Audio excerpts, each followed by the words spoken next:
पुण्यातील गुडलक कॅफेतील बनमस्कामध्ये काचेचा तुकडा आढळलेला आहे। या घटनेचा व्हिडिओ सोशल मीडियावरती जोरदार व्हायरल होतोय। ज्या ग्राहकासोबत हा सगळा प्रकार घडला त्या ग्राहकाने व्हिडिओच्या माध्यमातून संताप व्यक्त केलेला आहे। तर कॅफेच्या व्यवस्थापनाकडून या घटनेची गंभीर दखल घेण्यात आली आहे आणि हा प्रकार कसा घडला याबाबत सीसीटीव्हीची पडताळणी सुरू असल्याची माहिती कॅफेच्या व्यवस्थापनाने दिलेली आहे। तर या सगळ्या प्रकरणी आता एफडीएने देखील तपास सुरू केलाय। दरम्यान अहवालामधून काय माहिती येते हे पाहणं आता महत्त्वाचं असणार आहे। पुढची महत्त्वाची बातमी बघूया। ग्रामीण मार्गाच्या दर्जोन्नतीत शासनाच्या समितीची एक अजब सूचना बघायला मिळते। प्रस्तावित रस्त्यांसाठी शेतकऱ्यांकडून मोफत शेतजमीन मागितली आहे। तर भाजप आमदार विक्रमसिंह पाचपुते यांनी यासाठी हरकत घेतलेली आहे। नोंदणीकृत दानपत्र बक्षीसपत्र घेण्याच्या समितीच्या सूचनेला यावेळेला विरोध करण्यात आलेला आहे। भाऊ भावाला जमीन देत नाही, सरकारला का देईल, कधी देईल असं पाचपुते म्हणतात। तर सूचनेमध्ये सुधारणा करण्याची आमदार विक्रमसिंह पाचपुते यांनी मागणी केलेली आहे। ग्रामीण मार्गांचं दर्जोन्नती आपल्या राज्यामध्ये सुरू आहे। जे नॉन प्लॅन रोड्स त्याची दर्जोन्नती करण्यासाठी शासनाने खास एक समिती तयार केली आणि समितीने काही निर्देश दिले होते। माझ्या मतदारसंघातले अनेक रस्ते हे दर्जोन्नतीसाठी शासन दरबारी दाखल झालेले आहेत। अध्यक्ष महोदय, हा प्रस्ताव सगळे खाली पाठवण्यात आलेले आहेत आणि प्रस्ताव खाली पाठवत असताना त्यांनी ही टिप्पणी टाकली आहे की प्रस्तावित रस्त्यांच्या शेतकरी जमीन मालकाकडून स्वखुशीने व विना मोबदला जागा देण्यास तयार असल्याबाबत नोंदणीकृत दानपत्र बक्षीसपत्र घेण्यात यावे। अध्यक्ष महोदय, ही परिस्थिती भाऊ भावाला जमीन देत नाही, सरकारला कधी देईल याच्यामध्ये सुधारणा व्हावी एवढी बाब आपण लक्षात ठेवून घ्या। पुढची महत्त्वाची बातमी। पिंपरी चिंचवड शहराचं नाव बदलून जिजाऊ नगर कराची मागणी करण्यात आल्यामुळे आता नव्या वादाला तोंड फुटण्याची शक्यता निर्माण झाली आहे। विधान परिषदेच्या आमदार उमाताई खापरे यांनी सभागृहामध्ये मागणी करत मुख्यमंत्र्यांना निवेदन दिलंय।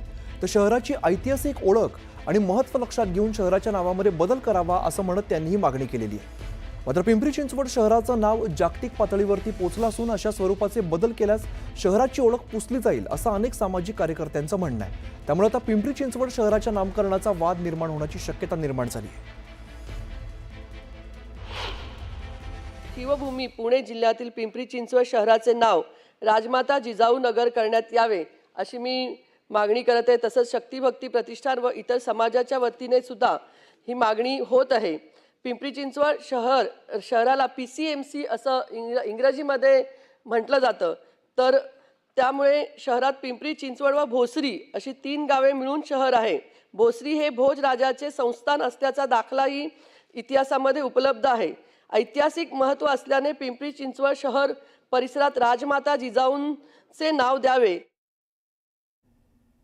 आता बातमी नाशिकमधून आहे। नाशिक शहरातील रस्त्यांवरती पडलेल्या खड्ड्यांमुळे नागरिक तर औद्योगिक वसाहतीतील रस्त्यांमुळे उद्योजक आणि कामगार पुरते त्रस्त झालेले आहेत। उद्योजकांनी पत्रकार परिषद घेत औद्योगिक वसाहतीतील रस्त्यांच्या दुरुस्तीवरती नाराजी व्यक्त केली होती। तर इथल्याच रस्त्याचा आमच्या प्रतिनिधींनी सुद्धा रियालिटी चेक केलाय। पूर्ण MIDCची अवस्था जर तुम्ही बघितली, हा मेन रोड आहे, तुम्ही इंटरनल रोड जर बघितले तर आणखीन भयानक अशी परिस्थिती आहे। दररोज ॲक्सिडेंट, दररोज मारामाऱ्या, आर्ग्युमेंट्स आणि मालाचं नुकसान आणि त्याच्यामुळे होणारा ट्रॅफिक जाम, त्याच्यामुळे होणारा इंधनचं नुकसान, असा पूर्ण हा इथे व्यवहार चालू आहे। आम्ही 2 दिवसाआधी प्रेस कॉन्फरन्स घेतली, आम्ही परत निवेदन पण दिले सगळ्या आपल्या लोकप्रतिनिधींना, पण कुठेही काही होताना दिसत नाही आहे। आम्ही आता वैतागलो आहे आणि आम्हाला याच्यावरती एक सेपरेट काहीतरी नियोजन पाहिजे अशी आमची मागणी NMCकडे आणि सरकारकडे आहे। सर, आमचा जो माल आहे हा मल्टीनॅशनल कंपनीला जातो आणि जेव्हा आम्ही कंपनीतून चांगल्या गुणवत्तेचा माल पाठवतो पण या ट्रॅफिकमध्ये ना तो माल डॅमेज होतो आहे आणि आमचं मोठ्या प्रमाणावर रिजेक्शन होत आहे आणि हे रिजेक्शन फक्त या खड्ड्यांमुळे आम्हाला सहन करावं लागतं आहे। तर याच्यासाठी जबाबदार कोण? आमचं नुकसानीला जबाबदार कोण? परत रात्री जेव्हा आमचे कामगार घरी जातात तेव्हा खड्ड्यामध्ये पडत आहे। आधीच कामगारांचा बिकट प्रश्न चालू आहे आणि त्याच्यात आजारी पडणं किंवा याच्यावरून ॲक्सिडेंट होऊन लोकांची जी हानी होते आहे याला जबाबदार कोण? या खड्ड्यांमुळे लोकांना उद्योजकांना आणि कामगारांना मानसिक व शारीरिक त्रास होतो आहे। जाताना घरी जाण्यासाठी 2-2, 3-3 तास लागत आहे। 1-1 किलोमीटरसाठी 2-2 तास लागत आहे। वेळेचा आणि इंधनाचा इथं अपव्यय होतो आहे। त्यामुळे सरकारने या प्रश्नाकडे त्वरित लक्ष द्यावे। सर, नाशिकचे इमेज खराब होतं आहे। नाशिकमधलं हे एकमेव इंडस्ट्री आहे जे हायेस्ट टॅक्स पेयर आहे। इथला टॅक्स घेऊन अख्खा नाशिक चालतं आहे आणि यालाच दुर्लक्ष केले जाते। As comparative to Mumbai Pune यांच्याकडे कोणी वारीसदार नाही असं बघितलं येत आहे आणि हे प्रॉपरली व्हायला पाहिजे, नाहीतर आणखी इंडस्ट्री डॅमेज होईल. आम्ही प्रशासनाला वारंवार सगळं निवेदनं दिले, आता तर आंदोलनाच्या भूमिकेत आहे आम्ही. आज उद्यामध्ये आमची 8 दिवसापूर्वी पत्रकार परिषद घेतली होती. त्यानुसार आम्ही त्यांना सांगितलं होतं का महानगरपालिकेला का आम्हाला आंदोलन करावं लागेल.